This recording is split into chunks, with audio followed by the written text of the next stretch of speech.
See here. Similarly, you have to write for PBr3, PI3, because again the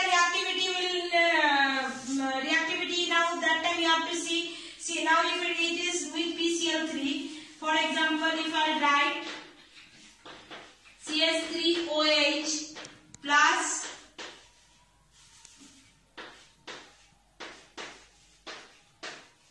PBr3, same way it is, the reaction will be, or the product will be in presence of red phosphorus Br2, because the reaction, same way C2 reaction, the reaction product you will get CS3Br. So C2 reaction concept I have given.